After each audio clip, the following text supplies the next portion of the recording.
Hi, this is Bryan. And this is Scott. We're with Colemere Realty. Today we want to answer the question, are home sales slowing down in the Salt Lake area? In order to answer that question, we want to point out and look at a few statistics. Now, on the surface, you look at the statistics and home sales have dropped and they are selling for less, right? So a few months ago in June and May and June, we were seeing homes selling for 105% over 104%. Now we're seeing about 102 or 101% over list price. Still list plus, yeah. But are they slowing down? That's the question, Scott. So what do you have to say about that?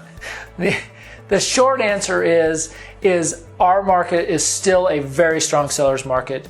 Sales prices are not generally decreasing, and we're not seeing a slowdown. Yeah.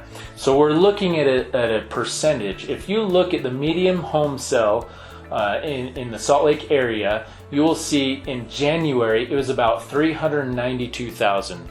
If you look at that same statistic, the median home sale in Salt Lake is 475,000. So are homes slowing down? Absolutely not. We've seen a $75,000 increase, nearly 20% this year alone. That's a pretty dramatic increase in price and percentage of increase in value for a short period of time. What we do see every year as we start to move towards fall is we see a seasonal slowdown in generally activity. It doesn't necessarily always translate to a reduction in price, but maybe fewer units sold. Now, we've been in a strong seller's market for several years. We have a low inventory and high demand for homes because of low interest rates.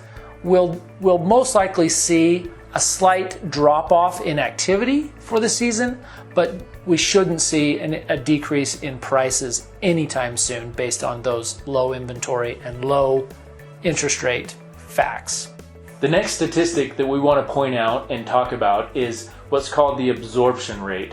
Now, we've talked about this before and you may have heard this word, but basically the absorption rate says the number of homes that go on the market each month, how many of those are being sold and how quickly they're being sold at. Or absorbed into the market. Exactly. It's kind of like if you think you're at the grocery store, how long does food sit on the shelf there? That's kind of an easy way to think about it. Absorption rate is measured in time, and that can be confusing to a lot of people. It's how many units, just like Bryan said with the grocery store, how many loaves of bread on the shelf on a certain day. Well, in real estate, how many units or homes available for sale during a certain time, or in that time period, how long would it take for all those to be purchased and removed from the shelf on the market? In the past year, we've watched our absorption rate or our units get bigger and bigger, meaning that units available are smaller and smaller. Right now, currently, we have, as measured in time, about a little bit more than a half a month inventory. So if we did not list any more homes in a little over a half a month, there wouldn't be any homes to sell. We'd be essentially out of work. Exactly.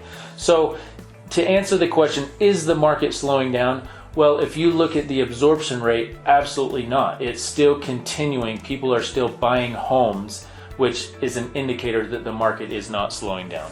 And we get this question, hey, I'm going to sell my home or I'm going to wait because there's this impending crash.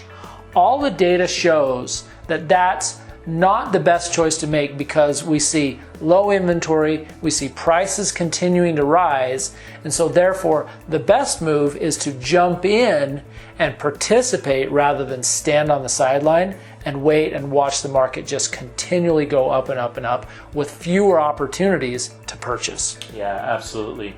Well, that answers the question of what is happening with our real estate market and is it going down?